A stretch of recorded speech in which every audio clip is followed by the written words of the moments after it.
जो आज का विषय मैं बोलना चाहता हूँ वो है प्रकाशित नहीं यशाया के अध्याय 60 में से लिया है। उसका पहला वचन, यशाया अध्याय 60 उसका पहला वचन, वहां पर लिखा है, उठ प्रकाशमान हो, तेरा प्रकाश आ गया है। So what I will be sharing today is based on Yeshaya chapter 60 verse 1, where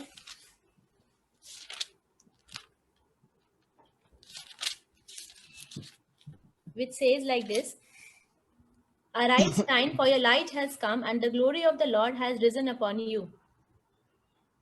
तो यहाँ पर परमेश्वर का जो प्रॉफिट जो दास है यशाया, वो यरूशलेम को कहता है कि उठ और प्रकाशमान हो। So here the prophet of the Lord, who is Yeshaya, he is saying like that that arise and shine, for the glory of the Lord has risen upon you. यरूशलेम अभी जब हम नए नियम में आते हैं, यरूशलेम कलीसिया को दर्शाता है। If we see in the New Testament, then Jerusalem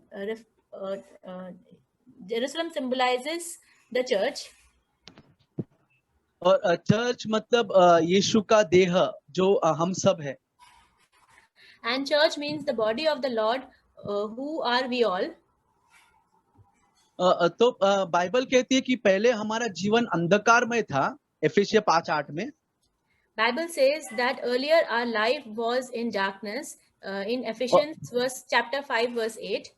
वहां पर लिखा है कि हम अंधकार से भरे हुए थे। And it is written there that we were full of darkness. लेकिन परमेश्वर को हमारा कलीसिया बनानी थी, परमेश्वर को एक चर्च बनाना था।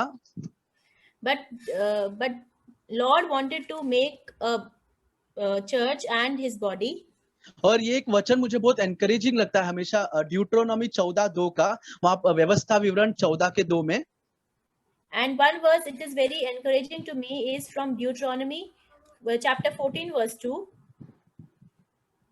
और वहां पर ऐसा लिखा है कि यहोवा ने अपने लिए पवित्र समाज बनाया है, और यहोवा ने तुझको पृथ्वी भर के समस्त देशों में के लोगों में से अपनी नीच संपत्ति होने के लिए चुन लिया है। And here it is mentioned, for you are a holy people to the Lord your God, and the Lord has chosen you to be a people for his personal possession out of all the peoples who are on the face of the earth. तो यहाँ पर बहुत encouraging word है कि प्रभु ने हमें चुना है, पूरे देश में कितने सारे लोग हैं उसके बीच में से। So it is very encouraging word that the Lord has chosen us to be his possession among all the peoples on this earth.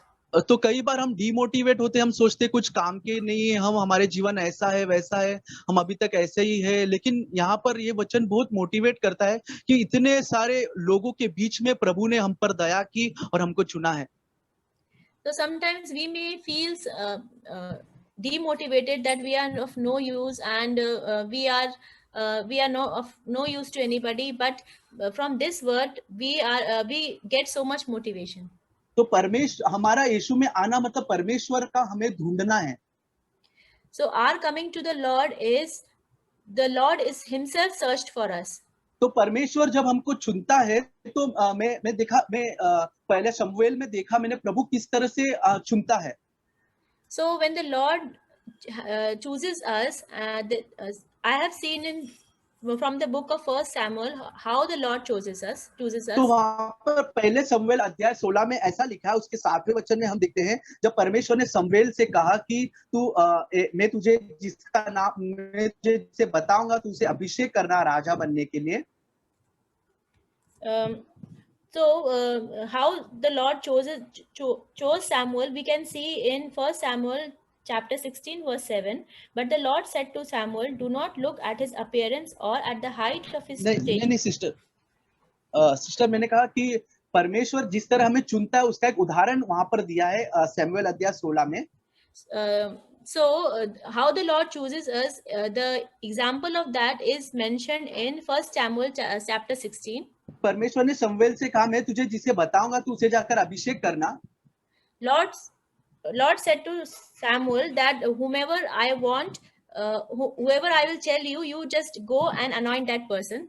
लेकिन उसके 16 के 6 वचन में हम पढ़ते हैं, तब शमूएल ने अपने मन में ऐसा सोचा, निश्चय एलिया भी वो होगा जिसे परमेश्वर ने चुना है. But we see in chapter 16 verse 6 that Samuel is saying that surely Eliab will be the person whom the Lord has chosen. लेकिन परमेश्वर उससे कहता है कि तू उसके रूप की ओर देखता है, तू उसके कद की ओर देखता है, लेकिन मैंने उसे अयोग्य जाना है. But the Lord is saying to Samuel, do not look at his appearance or the height of his stature, because I have rejected him. तो यहाँ पर हम देख सकते हैं शमूएल जिसको कहता है ये हो सकता है क्योंकि मुझे लगता है यही होना चाहिए प्रभु का अभिषेक, लेकिन परमेश्वर कहता है कि मैंने उसे अयोग्य जाना है. We can see that Samuel is thinking that this might be the person whom the Lord has chosen, but then Lord is saying that I have rejected him. तो यहाँ पर हम पढ़ सकते हैं इंग्लिश में I have rejected him. मैंने उसे अयोग्य जाना है. And the Lord is saying here that I have rejected him. और उसके आगे पर वो कहता है परमेश्वर की मेरा देखना मनुष्य का देखना सा नहीं है. And later on the Lord is saying that God does not see as man sees. और वहां पर लिखा है कि मनुष्य भारी रूप को देखता है, लेकिन यहोवा की दृष्टि मन पर लगी रहती है. And the Lord is saying that the man looks at the outward appearance, but the Lord looks at the heart. तो जरा ऐसे हम सोच के देखते हैं कि जब प्रभु ने हमको प्रभु ने आपको देह बनाने के लिए, हमको इसका हिस्सा बनाने के लिए जब बुलाया है परमेश्वर ने, so we can see that when the Lord has chosen us and called us to be a part of his body, तो हमारा हालत क्या था उस समय. so what was our condition that time? और ये वचन जो 1 कोरिन्थियन 1:26 में लिखा है, and this verse which is mentioned in 1 Corinthians chapter 1 verse 26, वहां पर लिखा है कि परमेश्वर ने जगत के मूर्खों को चुना है और परमेश्वर ने जगत के नीचों को चुना है, और जो कुछ है भी नहीं ऐसे लोगों को प्रभु ने चुना है. so there it is mentioned that the Lord has chosen the foolish people of the world and the people who are nothing to be his possession. तो यहाँ पर लिखा है the people who are nothing, मतलब वो nobody, वो कुछ भी नहीं थे जब हम, तब प्रभु ने हमको चुना है. There it is written that the people who were nothing, those people God has chosen us. तो परमेश्वर ने जब हमें चुना तो हमारे अंदर कुछ अच्छी क्वालिटी नहीं थी, लेकिन हम वहां पढ़ सकते हैं कि हम संसार में तुच्छ जाने गए थे, हमारा कोई वैल्यू नहीं था, हम शून्य थे, उस समय प्रभु ने हमको चुना है. और ये वचन हमको बहुत नंबर बनाता है. There was no quality in us that time, and there was nothing good that was in us. Still that time God has chosen us. यीशु मसीह कहता है कि कोई मेरे पास नहीं आ सकता जब तक पिता उसको मेरे तरफ न भेजे. And Jesus Christ says that nobody can come to me until the time that Father will send him towards me. और यीशु कहता है यूहन्ना अध्याय 6 के 37 में कि परमेश्वर पिता ने मुझे जिस लोगों को दिया है उनको मैं कभी नहीं खोऊंगा. And Bible says in John chapter 6 verse 37 that whoever the Father has, everything that the Father gives me will come to me, and the one who comes to me I certainly will not cast out. तो ये सारे वचन यही दिखाता है कि प्रभु ने हमको चुना है और यीशु के पास दिया है. So all these verses, they show us this thing that we have been chosen by God and have been given to him. आज हम यीशु के पास इसलिए क्योंकि पिता ने हमको चुना और उसे यीशु को दिया है. So today we are with Jesus. The reason is that God has chosen us and has given us to Jesus. हम कोई ऐसे मामूली सा इंसान नहीं है जो मतलब ऐसी जिंदगी जिएंगे मर के जाएंगे, नहीं. परमेश्वर ने हमें चुना है. हम चाहे कोई भी हालात में हो, कोई भी परिस्थिति में हो, कैसे भी सिचुएशन में हम जी रहे हैं, लेकिन ये वचन बहुत एनकरेजिंग है. प्रभु ने हमको चुना है और यीशु को दिया, और यीशु कहता है जिसको पिता ने मुझे दिया उसमें से मैं कुछ भी नहीं खोऊंगा. So today we are in a condition that we will be thinking that we are nothing, but the word says that that God has chosen us and given us to Jesus, and the word is saying that the whoever has been given to me, I will never cast out. और पहला पत्रस अध्याय 2 के 9 में लिखा है, you are a royal priesthood, holy nations and God special position. So in First Peter, it is mentioned that we are a royal priesthood and और a पहला holy पत्रस में possession. ऐसा लिखा है कि हम परमेश्वर के लिए एक राजकीय याजक के पदधारी, और परमेश्वर के गुप्त धन है हम. And we are the secret possession of our Lord. और उसके आगे लिखा है कि प्रभु ने हमें अंधकार से छुड़ाया और जो उसके ज्योति में लाया है. And we have been freed from the darkness and brought into the light of our Lord. पहला थिस्सलुनीसी 5 के 5 में लिखा है, अब हम अंधकार में नहीं, we are childrens of light. And in First Thessalonians chapter 5 verse 5, it is mentioned that for you are all the sons of lights and sons of day. तो अभी हम अंधकार के लोग नहीं हैं. पहले हम अंधकार में थे, लेकिन अभी हम ज्योति में आए हैं और परमेश्वर ने हमें ज्योति में लाया है यीशु मसीह के द्वारा, और अभी हम परमेश्वर की संतान ज्योति में हैं. So now we are not in darkness because God has brought us into His light through His Son Jesus Christ, and now we are in the light. तो अभी एफिसियंस 5:8 में ऐसे लिखा है, अब जब हम ज्योति के संतान हैं तो ज्योति के संतान के जैसा चले. And it is mentioned in Ephesians chapter 5 verse 8 that now since we are the sons of the light, we should walk in the light. Yeah. और हर अंधकार का जो काम हमारे जीवन में उसे दूर करे, और जैसा यीशु है वैसा हम बनने की कोशिश करें. प्रभु से प्रार्थना करें कि प्रभु हमें वैसा बनाए हर दिन. And same way we should seek to walk in light and remove all the darkness and pray to God that we should be like His Son Jesus Christ. जैसे हमने पहले सुना, यशाया भविष्यद्वक्ता कलीसिया से कहता है कि उठ और प्रकाशमान हो क्योंकि तेरा ज्योति आ गया है. And like we have already heard that that Yeshaya the prophet is saying that to the church that arise, shine, for your glory has come.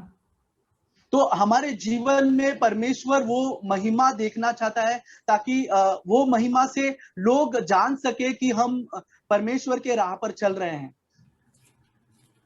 So the Lord wants to see the glory in us so that the people may see the glory and know that we are walking in the light of the Lord. मत्ती 5:16 में ऐसा लिखा है, let your light so shine before main, तेरा उजाला मनुष्य के सम्मुख ऐसा चमके कि उसे देखकर लोग परमेश्वर की महिमा करें. So it is mentioned in Matthew verse, brother, chapter 5:16. It is mentioned in Matthew chapter 5 verse 16 that let your light so shine amongst men that they may see your deeds and glorify your Father who is in heaven. तो परमेश्वर चाहता है कि हमारा जीवन ऐसा बने, ऐसा हमारा जीवन प्रकाशमय हो जिसे देखकर प्रभु की महिमा हो. So Lord wants that our life should be such that people may see our life and glorify the Father who is in heaven. तो हमारे जीवन के हर एक काम जो हम करते हैं और हमारा जीवन का हर एक स्वभाव हम कैसे रहते हैं, पीपल आर वॉचिंग, सब लोग देखते हैं, और वो ऐसे उनको ऐसा मालूम पड़ता है हमारे काम करने के जगह पे या कहीं पे भी हम जाते हैं तो और ये वो सोचते हैं कि ये लोग कुछ अलग है, ये हमारे साथ पार्टिसिपेट नहीं करते हैं, ये थोड़ा अलग रहते हैं, किसी का मजाक नहीं करते. They can see the gods work in us. So in our place of work and in various places where we go, the people are watching us and they are seeing that our life is different and we are not participating in some deeds which they are doing, and we are not making fun of others, and all these things are being observed. तो ये लोग जब ऐसे सब देखते हैं, लेकिन परमेश्वर का वचन हमें जैसे हमने सुना कि प्रभु ने हमें ज्योति में लाया है, लेकिन प्रभु का वचन पहला थिस्सलुनीसी अध्याय 5:6 में ऐसा कहता है, वो वार्न करता है हमको कि तुम जागरूक रहो और सावधान रहो ये चीज के लिए. हाँ, तो यहाँ पर परमेश्वर का वचन हमें वार्न करता है कि हमें जागरूक रहना है और सावधान रहना है. So here the word of the Lord is warning us that we should be on alert and we should not sleep. ऐसे नहीं कि हमें प्रभु ने ज्योति में लाया तो हम कैसे भी अपना जीवन जिए और कैसे भी रहे, हम सोते रहे और इतना ज्यादा ध्यान नहीं दे अपने आत्मिक जीवन पर, ऐसे रहेगा तो बाइबल कहती है कि अंधकार हमें हमारे ऊपर काम करेगा. So it is not like that since the Lord has brought us into the light, and we should not be people who are lazy or who are sleeping. If these things happen, then then darkness will rule our lives. तो यूहन्ना 12:35 में यीशु कहता है, जब तक ज्योति तुम्हारे पास है उसमें चलते रहो, क्योंकि नहीं तो darkness can overtake you, darkness तुम्हारे ऊपर प्रभुता करेगा. It is mentioned in John chapter 12 verse 35 that for a while longer the light is among you, walk while you have the light, so that darkness will not overtake you. तो यहाँ पर लिखा है कि जब तक ज्योति तुम्हारे साथ है तुम उस पर चलते रहो. जब तक परमेश्वर हमको दिखाता है हमारे जीवन को और बताता है हमारे जीवन के हर एक बातें, तो हमें उसे एक्सेप्ट करके, हमें उसे में बदलाव करके, हमारे जीवन में चेंजेस करके प्रभु के साथ चलते रहना है. नहीं तो यहाँ पर लिखा है अंधकार हमारे जीवन में कार्य करने स्टार्ट करेगा वापस. So till the time we have the light, we should walk in the light, because if we do not do that, then darkness will overtake us. यूहन्ना 3:19 में भी लिखा है कि लोगों ने अंधकार को ज्योति से प्रिय जाना, इसीलिए वो लोग मतलब प्रभु के साथ चल नहीं पाए. And it is mentioned in John chapter 3 verse 19 that people of this world loved the darkness rather than the light, for their deeds were evil. तो ब्रदर्स एंड सिस्टर्स, सिर्फ मैं ये एनकरेज करूंगा कि प्रभु के साथ हर दिन, प्रभु ने जब हमको ज्योति में लाया है तो प्रभु के साथ हमें हमेशा चलते रहना और इस बात के लिए ध्यान देना है, जागरूक रहना, सावधान रहना है कि कहीं मैं फिर से वहां पर न पहुंच जाऊं जहां पहले था. So brothers and sisters, I want to encourage you all that since the Lord has chosen us and has brought us from darkness to light, then we should be people who walk in the light, so that the darkness will not overtake us. परमेश्वर की योजना क्या थी, क्यों परमेश्वर ने हमें ज्योति में लाया? What was the purpose of the Lord that he brought us into the light? फिलिपियर 2:15 में हम पढ़ सकते हैं कि प्रभु हमें ब्लेमलेस रखना चाहता था, निर्दोष. और परमेश्वर वहां पर लिखा है blameless and innocent child of God. So it is mentioned in Philippians 2 verse 15. The reason was that he wanted us to be blameless and innocent children of God. टेढ़ी और ये कुरकुट जाति के बीच में परमेश्वर हमें निर्दोष और ब्लेमलेस रखकर और उसका संतान बना के हमें यहाँ पर प्रभु ऐसे ज्योति बनाकर चलाना चाहता है. So God wanted to prove yourselves to be blameless and innocent children of God, above reproach, in the midst of a crooked and perverse generation, among whom you appear as lights in the world. और वहां पर लिखा है, वहां पर लोग जो जहां पर टेढ़ी जाती है, जहां पे लोग प्रभु को नहीं मानते हैं, जो टट्टा मजाक में अपना जीवन जीते हैं, उनके बीच में we will shine as a light. So the crooked and perverse generation which is mentioned here is the people who are just making fun of others, and in amongst those people God will make you as lights in the world. वो लोग हमारा जीवन को देखेंगे और वो लोग कई बार हमको कहेंगे भी और कई बार वो लोग नोटिस भी करेंगे कि ये बंदा अलग है, ये लड़का अलग है करके. So those people will observe us and they will notice the behavior which we display, and then they will say that this is a person who is somewhat different. ये यशाया अध्याय 60:3 में ऐसे लिखा है, द टाइम ऑफ डार्कनेस, अंधकार का समय इस दुनिया में आ रहा है. It is mentioned in Yeshaya chapter 60 verse 3 that the time of darkness is entering the world, संसार में आ रहा है.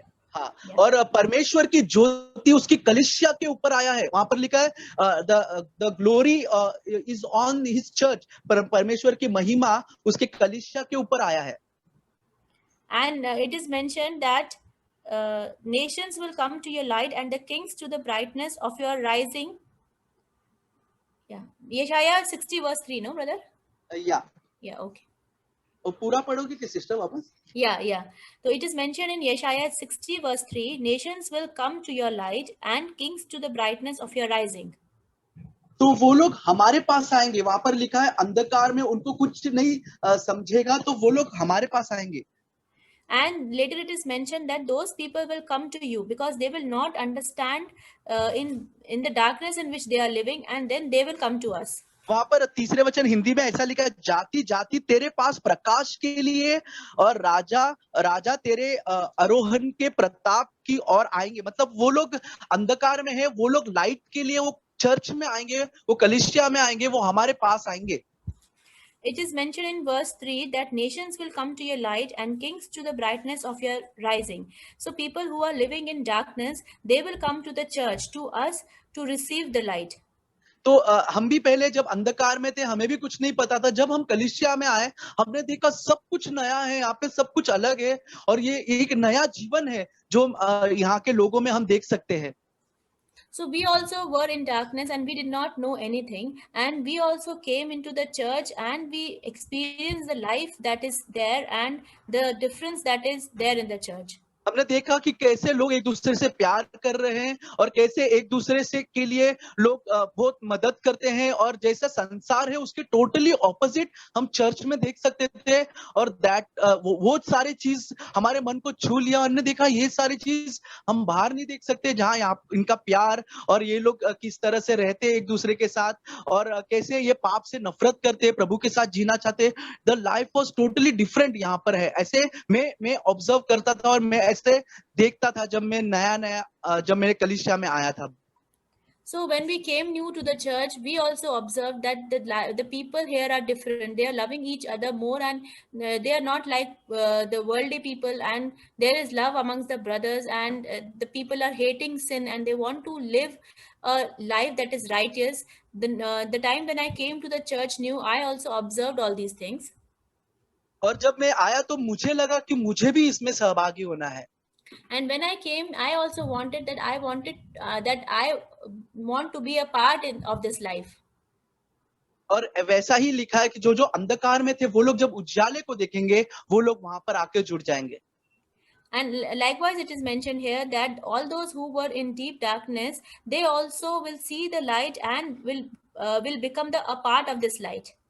इसी तरह से परमेश्वर अपनी कलीसिया को बना रहा और बढ़ा रहा है. जब हम कुछ नहीं थे उसने हमें चुना, अंधकार से बाहर ज्योति में लाया. In this way, the Lord is making His church, and the church is growing, and the people who were in darkness are now walking in the light.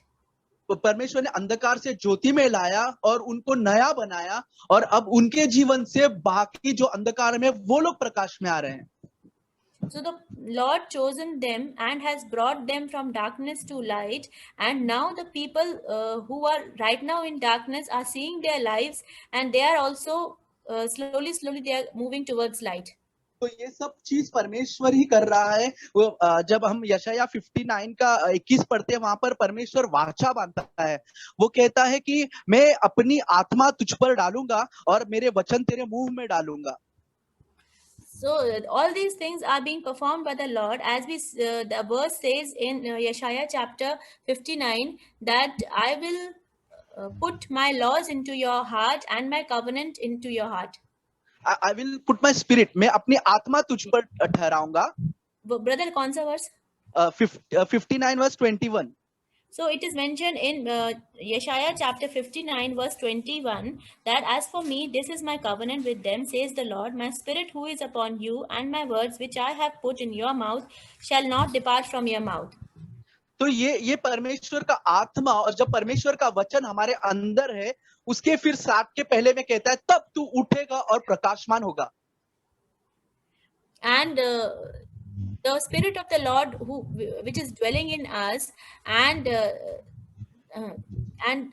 then we'll rise, and और परमेश्वर का वचन हमारे अंदर रहता है, and the word of the Lord which is dwelling in us, और हम प्रभु के साथ चलते तब हम उठेंगे और प्रकाशमान होंगे. And when we are walking with the Lord, then we will rise up and we'll shine. तो ब्रदर्स एंड सिस्टर, हम चर्च के हिस्सा हैं, हम चर्च का एक भाग हैं, जहाँ प्रभु चाहता है कि वो अपना उजाला हमारे द्वारा प्रकट करे। So, brothers and sisters, we are a part of the church and we are a part of the light, and the Lord wants that we should bring glory to His name. और हम चाहे किधर भी रहे, हम कैसा भी रहे, हम प्रभु ने हमें चुना है। हमने देखा किस तरह से प्रभु ने कितने लोगों को रिजेक्ट करके हमें चुना है, एक भले योजना के साथ प्रभु ने हमें चुना है, और प्रभु चाहता है कि अपनी महिमा हमारे द्वारा वो प्रकट करे। So, brothers and sisters, however we will be, but we should remember that God has chosen us, and that He wants that we should be a part of His purpose for which we have been chosen. हम खुद को कुछ भी नहीं समझते होंगे और तुच्छ समझते होंगे, ऐसा हमारा जीवन है, लेकिन प्रभु के नजर में हमारा मूल्य बहुत ज्यादा है, और प्रभु ने एक भली योजना हम सबके लिए एज ए चर्च रखा है, और वो आने वाले दिनों में हम सबका इस्तेमाल उसी के जरिए करेगा। आमीन। We may be thinking nothing about ourselves, and we will be regarding ourselves as nothing, but the plans of the Lord which the Lord has for us are very great, and we should be a part of that plan. I was encouraged and blessed. मैं आशीषित हुआ और मुझे प्रोत्साहन भी मिला। What we heard was that God has called us from darkness to His marvelous light. हमने सुना कि प्रभु ने हमें अंधकार से उनके प्रकाश की ओर हमें चुनकर हमें बुलाया है। And God did not choose the great people of this world, but ordinary and even the, as the word of God says, the foolish and the base people of the world. और हम देखते हैं कि प्रभु ने जो इस दुनिया के महान लोगों को नहीं बुलाया, लेकिन जैसे वचन कहता है, जो तुच्छ जाने जाते हैं और कुछ नहीं है इस संसार में, ऐसे लोगों को प्रभु ने बुलाया है। I know that God, I consider myself as one of the base people of this world. मैं अपने आप को ऐसे एक इस दुनिया के एक तुच्छ लोगों के बीच में जानता हूँ, मानता हूँ। The Lord called me when I was a total failure. प्रभु ने उस समय मुझे बुलाया जब मैं इस एकदम हारा हुआ था। And I mean, nobody would care for me, or rather my life was a failure, and at that point I came to the light. और जब मैं हारा हुआ था और कोई मेरे बारे में फिक्र नहीं करता था, तब प्रभु ने मुझे पुकारा। And then he says God says in 1 Peter chapter 2 verse 9, और पहला पत्रस दूसरा अध्याय और 9वें वचन में ऐसे कहा गया है, but you are a chosen race, a royal priesthood, a holy nation, a people for God's own possession, that you may proclaim the excellencies of Him who has called you out of darkness into His marvelous light. परंतु तुम एक चुना हुआ वंश, राजकीय याजकों का समाज, एक पवित्र प्रजा और परमेश्वर की निज संपत्ति हो, जिससे तुम उसके महान गुणों को प्रकट करो, जिसने तुम्हें अंधकार से अपनी अद्भुत ज्योति में बुलाया है। Then it says, for you are not a people, but now you are the people of God. You did not receive mercy, but now you have received mercy. और आगे ये कहा गया कि एक समय तुम तो प्रजा न थे, पर अब परमेश्वर की प्रजा हो। उस समय तुम पर दया न हुई थी, पर अब दया हुई है। Now God has brought us to the light for one purpose. अभी प्रभु ने हमें एक उद्देश्य से बुलाया है। Not that we can, God provides for our needs and all those things. He gives us whatever we need for what is necessary.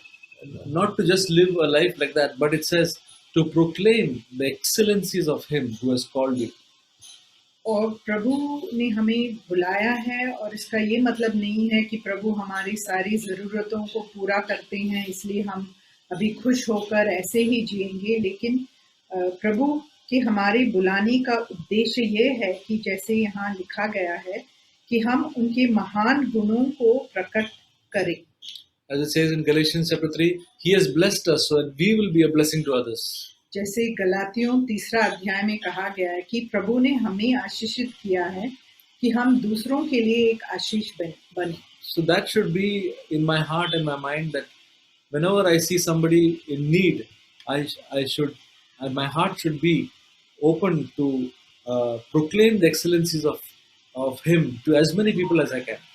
और जब भी मैं किसी को ऐसे ज़रूरत में देखता हूँ तो मेरा यह लक्ष्य होना चाहिए कि मैं प्रभु के महान गुणों को उनके प्रति प्रकट करूं। And I will not be a secret disciple, but I will be a disciple who confesses Christ before all men. और मैं एक ऐसा छिपा हुआ शिष्य ना बनूं, लेकिन प्रभु के जो गुण हैं उन्हें सभी लोगों के सामने प्रकाशित करने के लिए तैयार हूं। Whether it's to the worker or peon in the office, or to the general managers or directors. जो एक दफ्तर में जो प्यून है उसको या जो जनरल मैनेजर है उनको भी प्रभु के गुणों को दर्शाता रहूं। I was struck by two people, how they died. मैं दो लोगों के बारे में उनका मृत्यु कैसे हुआ उसके बारे में मैं बताना चाहता हूँ। And then, so I have to glorify the Lord not only by my life but by my death also.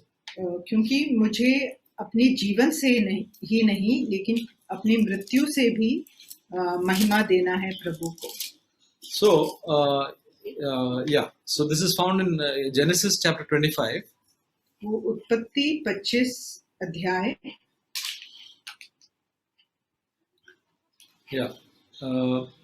Genesis chapter 25 verse 8 is speaking about Abraham. Abraham was called a friend of God, and he's a father of faith. And it describes of how he died. Abraham breathed his last and died in a ripe old age, an old man, and satisfied with life, and he was gathered to his people.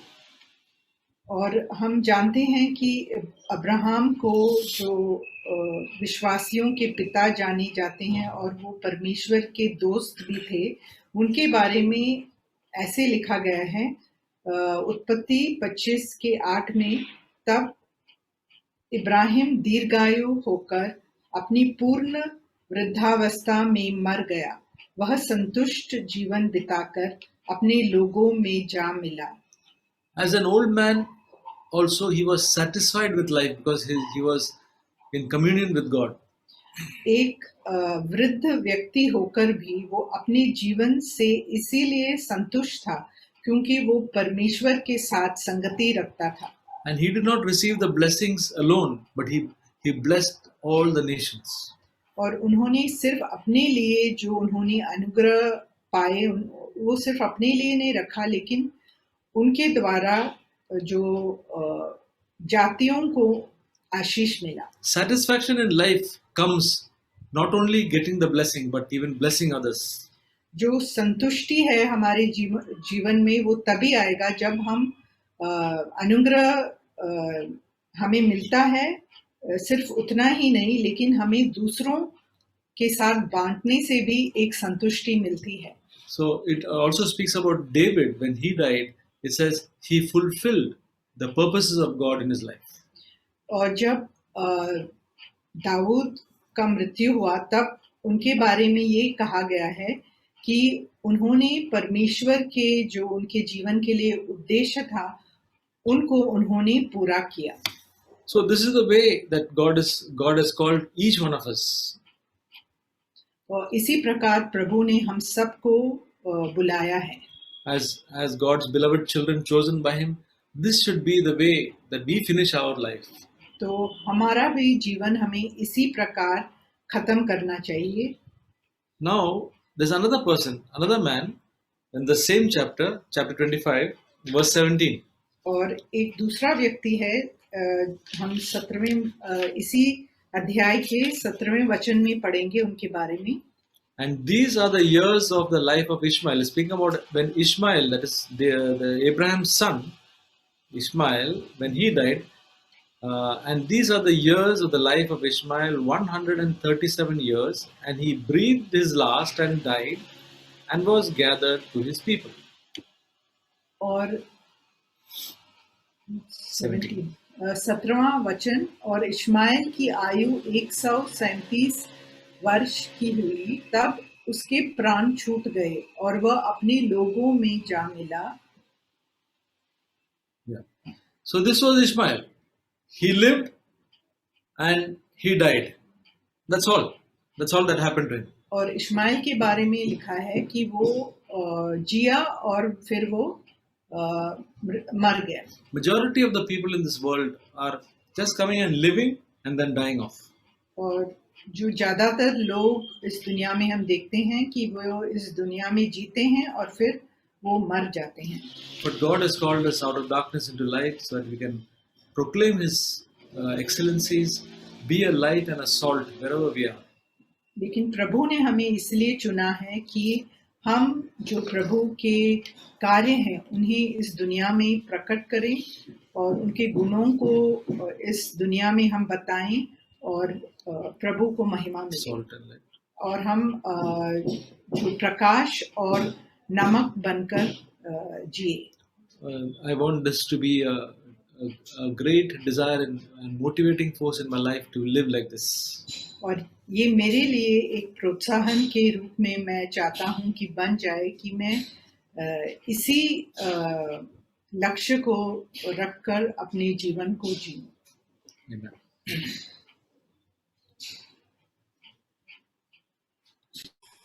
God has called us to be as a shining light, and in this dark world, this world is entirely dark around us. There's no hope in this world. I definitely believe that there's no hope. If we have any hope in this world, we will get only sadness and gloominess. If we desire the things of the world, we'll be continuing to go down in our spiritual life. तो ये जो संसार है यह पूरा अंधकार से भरा हुआ है और इसमें कोई भी आशा नहीं है, और अगर हम अपनी आशा इस संसार में रखेंगे तो हम पूरी तरह से निराश हो जाएंगे, क्योंकि हमारे इस संसार में कोई आशा ही नहीं है. Yeah, we can get so much engrossed with our daily activity and usual work, and then we can, so much get lost in this world and worries of the world, as Jesus said, that we lose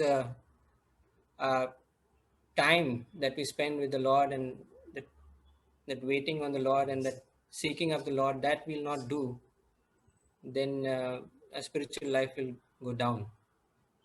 तो हम इस संसार के अपने काम में और इस संसार की बातों में इतना उलझ सकते हैं कि हम लोग उसी में उलझे रहकर जो परमेश्वर के साथ जो समय बिताना है वे अगर नहीं बिताएंगे तो जो परमेश्वर की जो बात जोते हैं वो नहीं करेंगे तो हम इस संसार में उलझ के रह जाएंगे. Yeah, Jesus said regarding Martha, you are so much worried about so many things, but look at Mary, she has chosen the good part, to sit at my feet and listen. तो यीशु मसीह ने Marta से कहा था कि Marta Marta तुम इस संसार की उलझनों में कितनी उलझी हुई हो, परंतु मरियम को देखो जिसने सही रास्ता चुना है और जो मेरे चरणों पर में बैठी है. Yeah, I was reminded of one of the incidents that had happened with me at workplace some years ago. तो मुझे एक घटना याद आई जो मेरे साथ मेरे काम की जगह पर कुछ सालों पहले हुई थी. I was a Christian believer. I was born again, and I was working under one senior boss at a workplace, and there was my immediate manager, and there was a boss above him who would speak very harshly and roughly to me. तो मैं उस समय पे एक मसीही था और मैं मेरे दफ्तर में काम करता था, और मेरी एक बॉस थे और उनके ऊपर भी एक बॉस थे, और जो मेरे जो बॉस थे वे मेरे से बहुत कड़क रीति से बात करते थे. Yeah, so but my response to him was not to get bogged down or get afraid or anything, just reply to him normal way. And yeah, that was noticed by my immediate manager. तो जो मेरे भी boss के जो boss थे वो जब मेरे से कड़क रीति से बात करते थे और मेरा जो उनको जवाब होता था वह ऐसा होता था कि मैं उनको साधारण रीति से जवाब देता था और ये उनका प्रत्युत्तर नहीं देता था उनको जिस रीति से वो मुझसे बात करते थे। और यह बात मेरे जो बॉस थे उन्होंने ये बात नोटिस की। Yeah, so that was, I was reminded of that verse we read in Philippians chapter 2. You will be like a shining light in this dark world. The entire world is dark, and we should aim to be as a shining light in this world. So that manager noticed my reaction, how it was not like the usual way of getting, once my boss angrily corrected me or reprimanded me or shouted at me, he noticed that I didn't react in that same manner which other subordinates would do. तो जैसे फिलिपियों के दूसरे अध्याय में लिखा है कि तुम इस संसार में एक ज्योति के समान हो और इस अंधकार वाले संसार में एक ज्योति के समान हो, तो मैंने वैसे ही किया। और यह बात जब भी मेरे मैनेजर ने देखी कि मेरे ऊपर जब भी गुस्सा किया गया तो मैंने उस गुस्से का प्रत्युत्तर उस तरीके से नहीं दिया जैसे अन्य लोग देते हैं। So that manager himself came and told me, how are you like that? I mean, you didn't get afraid, or you didn't get bogged down, or you just were normal, just like nothing happened. How was it? तो वह जो manager है वह मेरे पास आके मुझे पूछने लगे कि तुम ऐसे कैसे हो कि तुम्हें डर नहीं लगता या तुम्हें गुस्सा नहीं आता, तो ऐसे कैसे होता है? वैसे नहीं, मतलब तो बॉस ने जैसे notice, that manager noticed me at that particular instance, how you didn't react, you were normal, you didn't get afraid, or you didn't got terrified, your voice also came out normally as if nothing happened in that situation where the boss got angry. तो वो manager मेरे पास आकर उस घटना के बारे में जब उन्होंने देखा तब वे मुझसे पूछने लगे कि तुम कैसे, तुम्हें इस वक्त गुस्सा नहीं आया या तुम डरे नहीं और तुम कितना साधारण रीति से कैसे व्यवहार कर पाए? I believe that Holy Spirit was within me, that giving me the strength not to be the shining light in that situation. So that's what people see. That's my point of my sharing this incident, that people notice that light when you shine. In this situation, you don't react the same way like ungodly people react. Then I was able to tell him about Jesus. तो मैं ये बताना चाहता हूँ कि जो पवित्र आत्मा है वह हमारे अंदर है और वही हमें क्षमता देता है कि हम ऐसे परिस्थितियों में प्रत्युत्तर ना दें, गुस्सा ना करें, परंतु उस रीति से चमके जैसे परमेश्वर का जो ज्योति है वह चमकता है। और फिर मैं मेरे जो मैनेजर है उनको बता पाया इसका कारण। We heard very powerful and anointed word so far. और हमने परमेश्वर का सामर्थ्य से भरा हुआ वचन अब तक हमने सुना है। There was a verse coming to my mind about when Jesus came into this earth. और एक वचन जो मेरे ध्यान में आ रहा था वह इस विषय में कि जब यीशु मसीह संसार में थे। See, Isaiah prophesied about Jesus coming. This is what it's quoted in Matthew, what Isaiah prophesies. That is in Matthew 4:16. It says, "People living in darkness has seen a great light."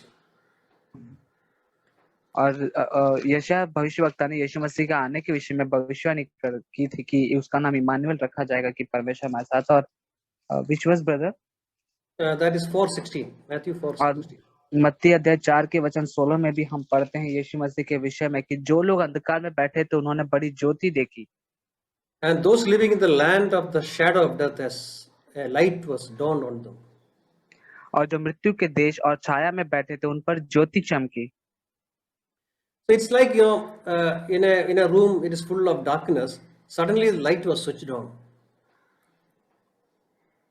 और ये बिल्कुल ऐसा ही है जैसे एक कमरा है जो पूरी तरह से बंद है और जिसमें अंधकार छाया हुआ है और किसी ने आकर उसमें बटन चालू करके लाइट जला दी।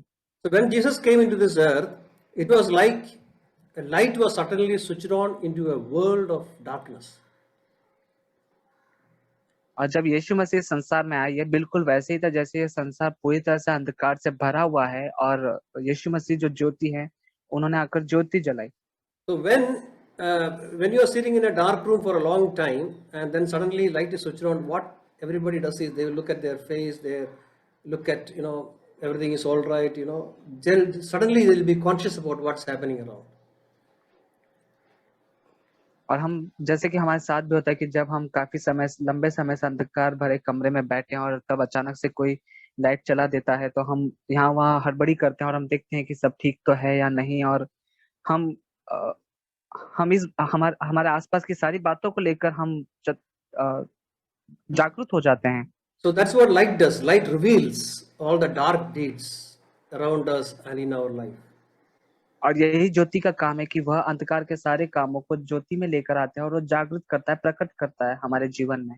As we read, many people love darkness because they don't want to be exposed. They don't want to see the dirt on their face, or they don't want people to see what dress they wear, or they don't want to see what their life.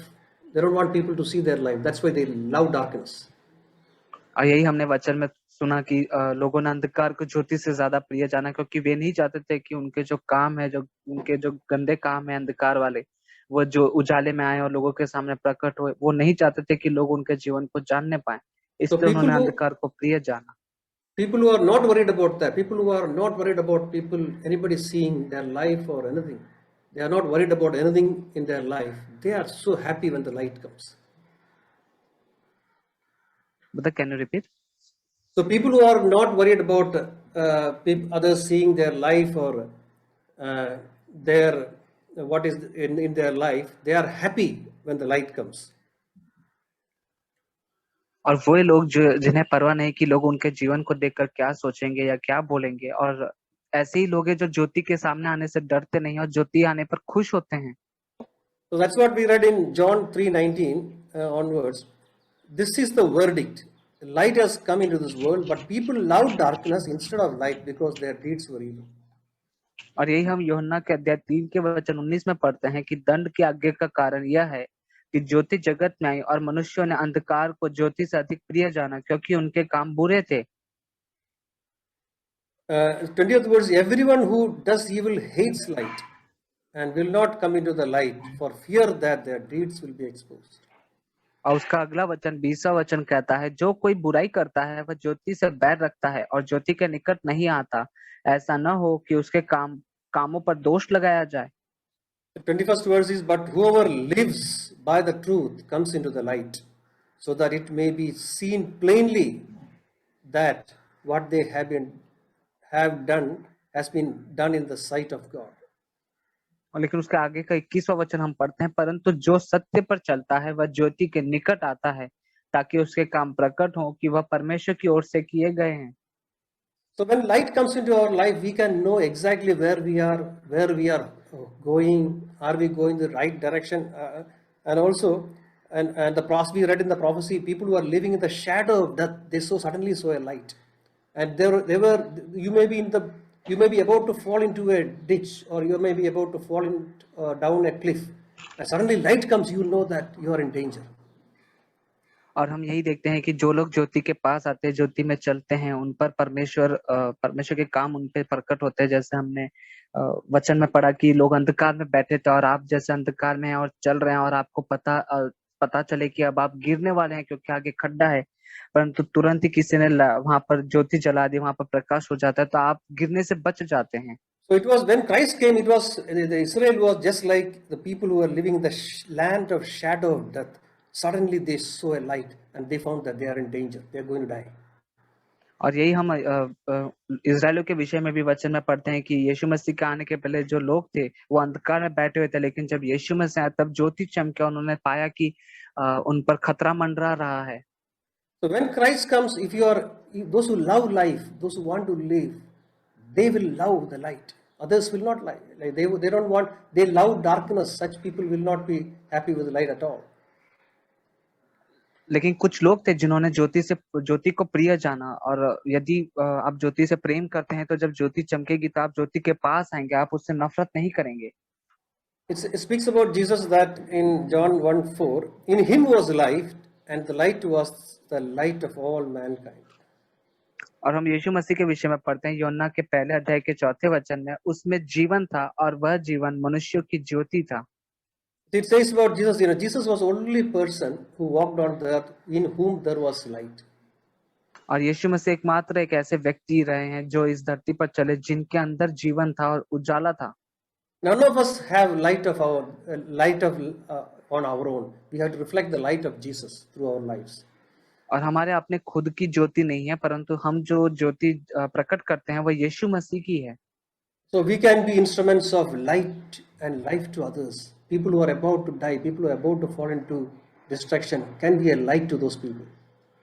लेकिन हम परमेश्वर की ज्योति बन सकते हैं उन लोगों के लिए जिनका जीवन नाश होने वाला है या जो अब खत्म होने वाले हैं, जो निराश हैं अंधकार में, उनके लिए हम ज्योति बन सकते हैं। That's what we read, we have called, God has called us to shine, rise up and shine as lights in this earth.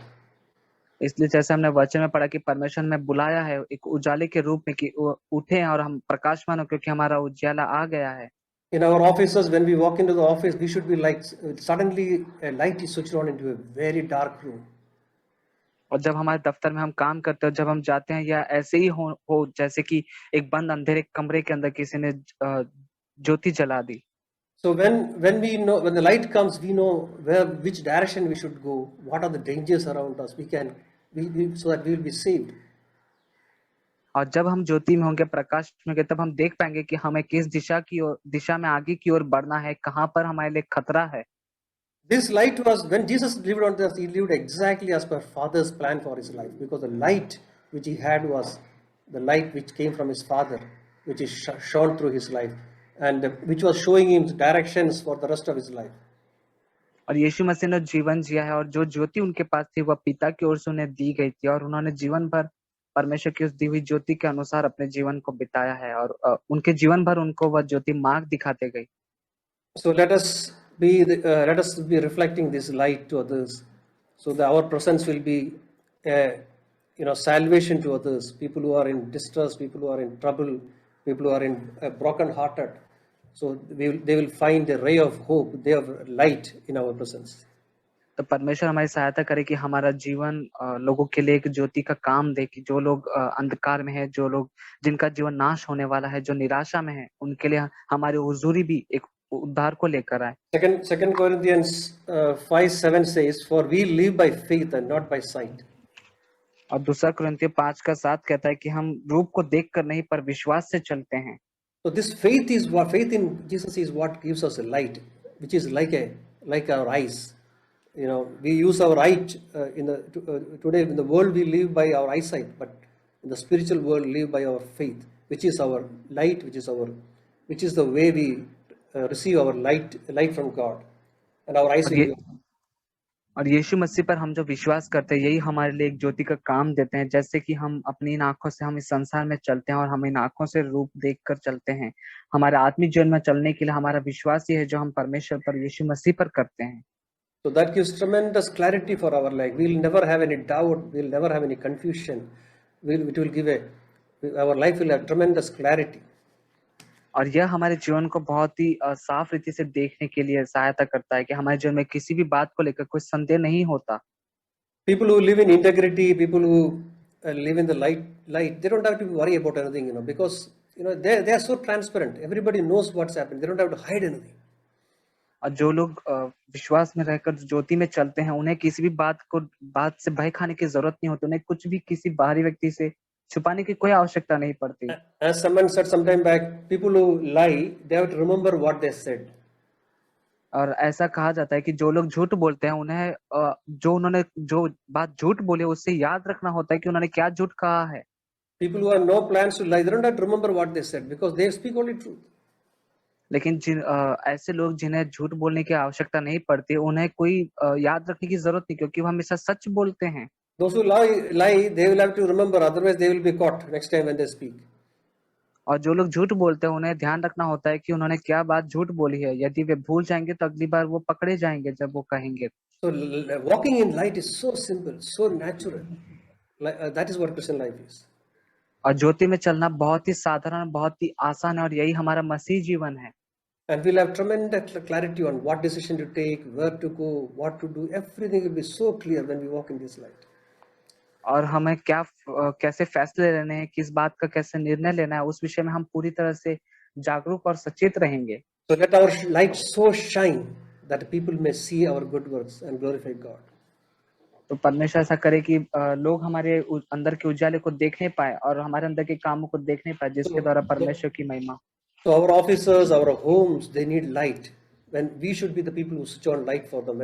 When Christ came into this earth, it was like a big light was switched on. और जैसे कि यीशु मसीह जब इस संसार में आए तो बहुत बड़ी ज्योति का जो बटन है वह चालू हुआ, वैसे ही हमारे दफ्तर में जहाँ हम काम करते हैं और हमारे घरों में हम उसी प्रकार ज्योति के समान चमकने पाए। Amen. आमीन। और मैं देखता हूँ कि यीशु मसीह जब हमको बुलाता है हमारे जीवन में, मैं खुद मेरे लाइफ के बारे में मैं देखता हूँ कि परमेश्वर ऐसे नहीं कि जो परफेक्ट है, सिद्ध है, तो परमेश्वर फुलिश लोगों को चुनता है ताकि उसके राज्य के लिए खड़ा करे। So I look into my own life that when Lord calls us, He doesn't look at people who are perfect. He calls the Pharisees and the people who are not perfect. और मैं देखता हूँ कि यीशु मसीह ने जैसा कि लिखा है कि यीशु मसीह जब भी ब्रदर जॉर्ज ने कोट किया मत्ती 4:16 में, जो लोग अंधकार में बैठे थे उन्होंने बड़ी ज्योति देखी। So as Brother George had also quoted, as it is mentioned in Matthew chapter 4 verse 16, the people who were living in darkness, they saw a great light. और मृत्यु की दशा में छाया में बैठे थे उन पर ज्योति चमकी। And those who were in the Sitting in the shadow of valley of death. Those who were sitting in the shadow of the valley of death, I've seen a great light. They saw a great light. और व्यक्ति मैं सोच रहा था कि जब लोगों ने जब यीशु मसीह को देखा, ऐसा नहीं कि यीशु मसीह, में सोच रहा था कि क्या ऐसा लाइट क्या दिखा रहेगा, क्या उसके बॉडी में एक हेलोजन लाइट लगा था या कुछ लाइट था जो देखे अरे ये तो बहुत लाइट चमक रहा है। So I was just thinking that what light did the people see? Whether the body of the Lord Jesus was had some halogen light or something similar to that. That when people saw him, he saw that light. They saw that light. जी, मैं अगर हम simple तरीके से देखा जाएगा तो हम सोच सकते थे कि क्या ऐसा, मैं इस तरह मेरे मन में आ रहा था कि यीशु मसीह का लाइफ जो जीवन है सबसे अलग था, सबसे डिफरेंट था। जब वो किससे बात करता था तो लोगों ने देखा रहेगा कि ये व्यक्ति एकदम अलग है, एकदम अलग है कि मेरा लाइफ तो एकदम अंधकार में पाप है, बट जब मैं यीशु को देखता हूँ तो मेरे अंदर मैं देखता हूँ कि एक उजाला है। ये व्यक्ति एकदम टोटली डिफरेंट है। So the people, when they saw Jesus, how he talked to people, how he conducted, how he lived his life, then they would have seen the difference, and they would have seen that there is a light in him. And when I see my own life there and I compare, and then I see that there is something different about Jesus' life. वो देखते हैं कि यीशु मसीह के लोग गाली दे रहे हैं, लेकिन ये व्यक्ति गाली नहीं दे रहे बल्कि उनको माफ कर रहा है। The people might have seen that that when people used to curse Jesus and say false things about him, he didn't reacted. He simply forgave them. लोगों ने उसको बोला रहेगा कि तेरा पिताजी कौन है, पता नहीं कौन है, किसका बेटा है। And people might have told him that we do not know who is the father of this boy. तो यीशु मसीह का जो रिएक्ट है उसके बदले में उसके अंदर एक लाइफ था, मतलब उसका जीवन एक ज्योति था। ऐसा नहीं कि जस्ट बाइबल रीड किया, चर्च गया, बट उसका जीवन जिस तरह वो जीता था। जॉन 3:16 में लिखा है कि यीशु मसीह ने संसार से ऐसा प्रेम किया और उसने अपना एक लौता पुत्र दे दिया ताकि जो उस पर विश्वास करे वो अनंत काल का जीवन पाए। So when people blamed and told such things about Jesus, how the reaction of Jesus was, he didn't reacted, or he didn't say anything in his own case. He simply was quiet, and this was the light that people saw in him. And as it is mentioned in John chapter 3 verse 16, that God so loved the world that he gave his only begotten son, so that whoever will believe in him shall not perish. और वो जीवन यीशु मसीह के पास है मेरे प्रिय भाई, और वो जीवन हम यीशु मसीह के पास जाकर ले सकते हैं। अगर ऐसा नहीं जी रहे तो आगे वचन में लिखा है वी आर टू रिपेंट, हम पश्चाताप करना चाहिए। प्रभु मुझे माफ कर, ऐसा जीवन में नहीं जी रहा हूँ, प्लीज मुझे मदद करो। तो परमेश्वर हमको मदद करना चाहता है। And that life, my brothers and sisters, that life is in Jesus Christ, and we have to follow that life. And if we are not living that life, then we have to ask God that, Lord, please forgive me, and help me to walk in those ways of Jesus. और मैं देखता हूँ कि यीशु मसीह वो जीवन देने के लिए, ये पहले मैं समझता नहीं था, मुझे लगता था कि यीशु मसीह आशीष देने आया, हमको अच्छा स्वस्थ और अच्छा बल देने के लिए आया, शारीरिक ब्लेसिंग देने के लिए आया, हमें अच्छा घर देने के लिए आया, काफी सारा चीज हम सोचते। बट यीशु मसीह वो अनंत काल का जीवन जो किसी के पास नहीं है, सिर्फ यीशु के पास है। मैं देखता हूँ कि यीशु मसीह वो जीवन देने के लिए, ये मैं अभी समझ रहा हूँ।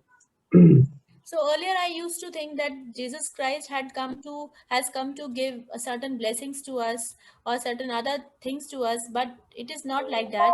He came that we might have life, that his life we might have, and this fact I have understood. प्रभु मुझे मदद करे ऐसा जीवन जीने के लिए।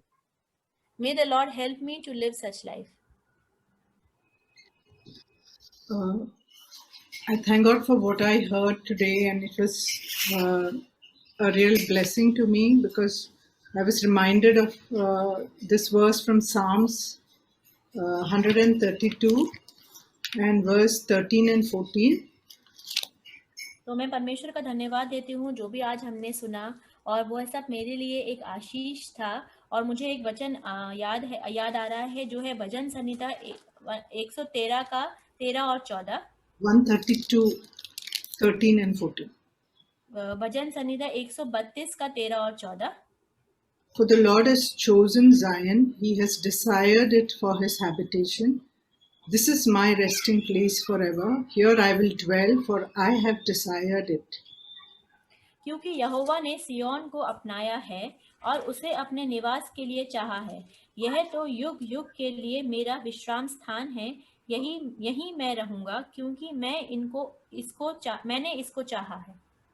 So I was just, putting myself in that place, and I was thinking that the Lord has chosen me, and He has that desire for me, and He says that He will dwell in my heart, for I have desired it.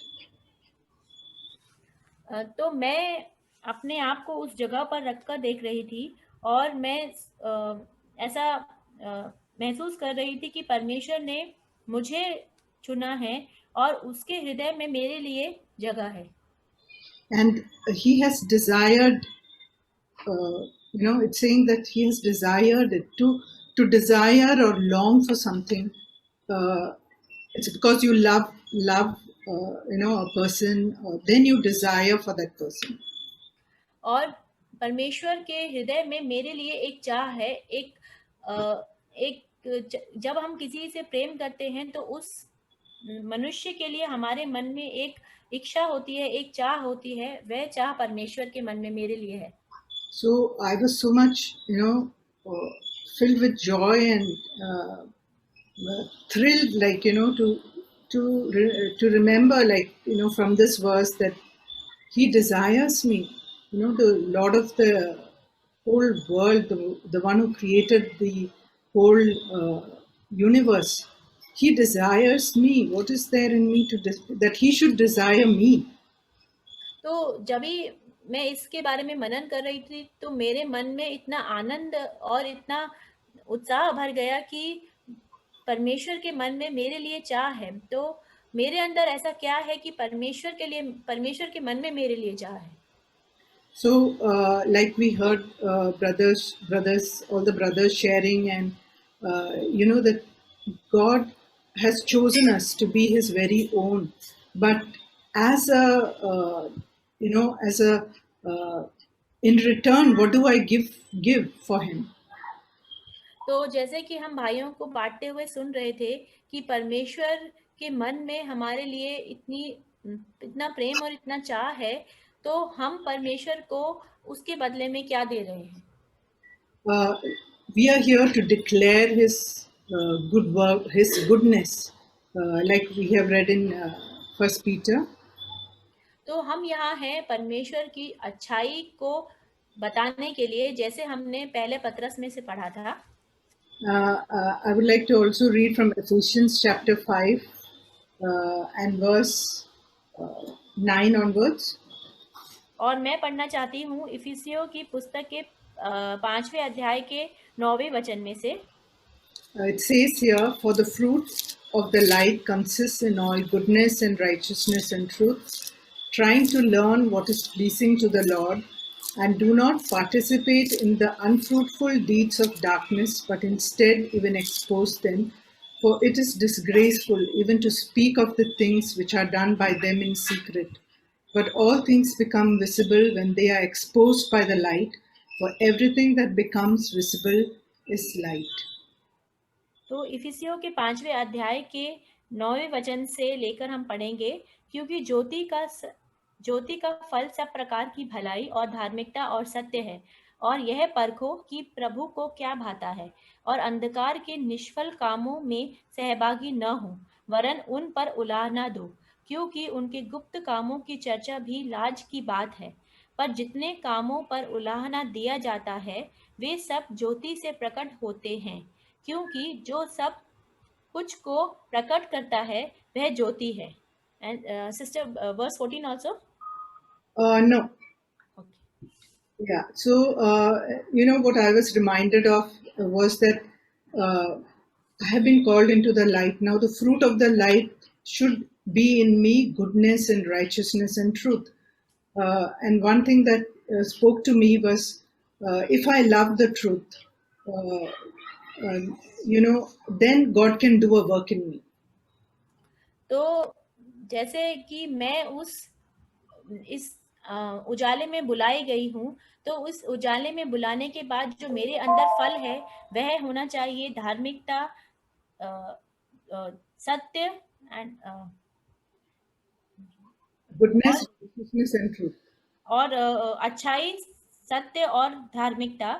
और जब and trying to learn what's pleasing to the Lord. So every day I have to learn what is pleasing to the Lord. It's going to be a lifelong process for me. It's not finished when I'm saved, but today, tomorrow, every day, God has given me a work. He has not left me without any work. He has given me, my work is to learn what is pleasing to the Lord.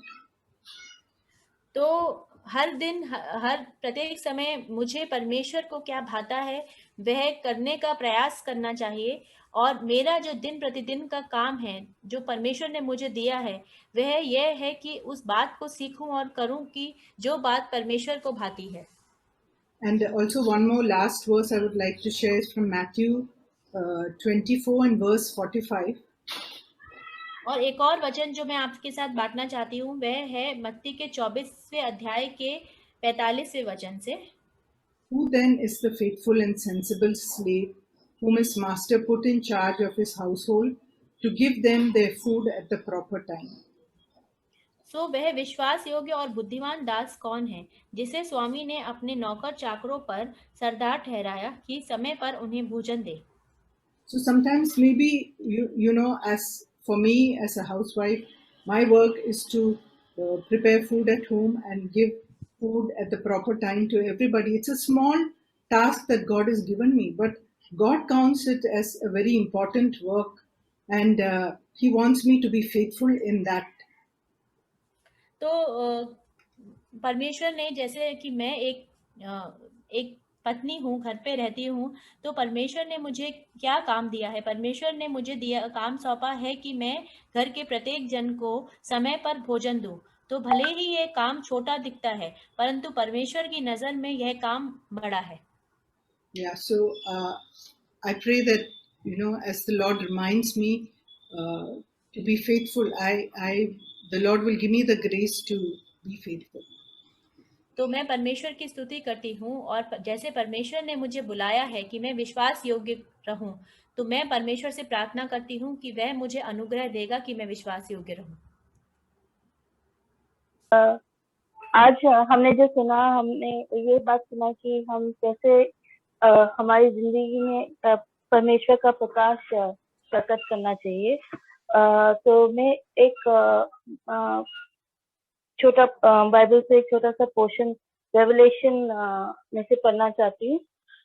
उसमें जब revelation chapter 1 में John परमेश्वर यीशु को देखता है, तो वो उस पैसेज में 3 बार ऐसे लिखा है कि यीशु मसीह को के बारे में I am the alpha and the omega, the first and the last. और जब यीशु मसीह बोलते हैं, मैं थोड़ा सा पढ़ूंगी। Do not be afraid, I am the first and the last, I am he who lives and was dead, and behold, I am alive forevermore. Amen. And I have the keys of Hades and death. और फिर ये जब पूरा बोलता है, फिर जब John पीछे मुड़ के देखता है कि ये कौन शख्स है जो बोल रहा है, तो उसका जो विवरण करता है John, his eyes like a flame of fire, his feet were like fine brass as if refined in a furnace, and his voice was the sound of many waters. He had in his right hand 7 stars. Out of his mouth went out a sharp two-edged sword, and his countenance was like the sun shining in its strength. और आगे लिखता है कि जब John ने देखा ये सब, तो वह एकदम गिर के ऐसे कि जैसे वो मर गया था वैसे गिर गया था। और फिर जब यीशु मसीह उसके ऊपर हाथ रख के उसको उठाता, तो यीशु मसीह बोलता है, आई am the first and the last. तो हमारा ये जो हमको प्रकाश देना है इस जिंदगी में, इस संसार में रह के, ये प्रकाश हमारा ये जो सोर्स है, ये यीशु मसीह है, जो जिनका शक्ल ही सूरज की तरह, जो सूरज की अपने पूरा स्ट्रेंथ में चमकता है वैसे है। तो ये जो हम प्रकाश देना है इस जिंदगी में, वो हमारे बल से या हमारे शक्ति से नहीं हो पाएगा। हमको सिर्फ एक आईने की तरह रहना चाहिए इस जिंदगी में, जो बस, और इसका एक ही काम ये है कि अगर आईना सूरज की तरफ देख रहा है तो वो एकदम चमकेगा। तो हम भी बस यीशु मसीह की ओर ताकना चाहिए। यीशु मसीह की ओर अपना नजर लगाने से हम हमारे जिंदगी में भी यीशु मसीह का प्रकाश प्रकट होगा। आमीन।